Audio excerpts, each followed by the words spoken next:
Hey, it's Chris here.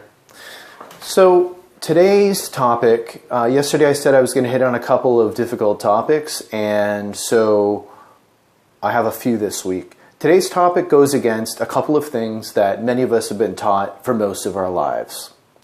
It has to do with this idea of suffering in order to benefit. I caught the phone. Okay, so, hello plant. Suffering in order to benefit, and taking things away in order to actually feel better. Don't work. They don't work. These things don't work. They've never worked. That's why they continue to not work for us and why we continue to not be happy. Okay? I'm going to use a couple of examples. One is financial.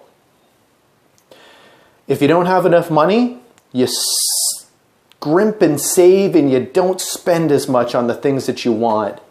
And then that's how we try to become more financially sound. So if we don't have enough money to go out to the restaurants that we like, then we go to cheaper restaurants. If we don't have enough money to buy the kind of food that we enjoy, then we buy cheap and crappy food and we feed ourselves poorly because we think we only have a defined income. We can only make as much money as we're actually making. And therefore, what we have to do is just deal with that finite amount of income and cut back on what we spend. And that's just the cards we're dealt. And that's just the way life's going to be. And the only way we're going to be happy is if we cut back the things we love. The ramifications are horrendous, of course, because we end up suffering. If we end up eating mac and cheese instead of organic food to save money because we only make so much money, our health will end up imploding. And how expensive does that end up being? Think about the spin-off effects on our children having to take care of us when we're older because we treated our health poorly all of our lives. So taking away the things that we love cannot make us happy. Likewise with food and with eating. I've talked about dieting before. Dieting away food from our lives will not make us healthier. Okay? It might temporarily make us skinnier, but health is not about skinniness. Health is about nutrition in. We have to put more nutrition in to allow our bodies to thrive.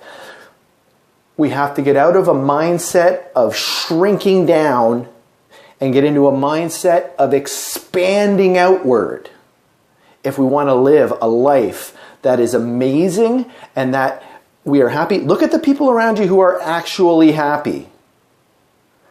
Are they actually happy by shrinking down and taking things away from themselves? That's impossible. No, what they do is they find a way to build that income up so that they don't have to take everything away.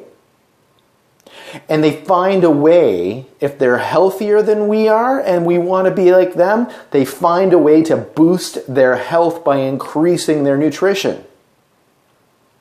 This is not rocket science, but we have to make a decision to actually do these things. The vehicle for both is the same vehicle. We can expand our nutrition and our income with the exact same vehicle and then help others do the same. What an impact. Imagine instead of shrinking down and doing nothing for yourself and for others, we can expand outward and the people around us can expand outward as well. What an amazing impact we are having on the world around us. And who doesn't want to have a positive impact on the world, really? We may have anger. We may have things that are holding us back. We may have rocks that we carry behind us. We have to let go of those things and decide to make a positive difference in life. And there's a vehicle for that. Just have to talk to me about it, okay? And you don't have to know anything to do it. So, this is challenging. It's hard to let go of this idea that no, we just have to save. We just have to save and save and save for what? We can't even save. I looked at my high interest savings account yesterday. It's paying 0.5% interest. You can't save anymore. Our problem isn't spending, our problem is income. Okay? Our problem isn't dieting, our problem is nutrition. It's easy to change these two things. Do it however you want. If you want to do it in a simple way, let's talk. All right? That's your challenge for today. Ask me anything. I'm happy to answer your questions. I hope you have an amazing, amazing day. I'm going to the library and I'm going to the coffee shop. Reach out. I'm happy to talk with you. Ciao.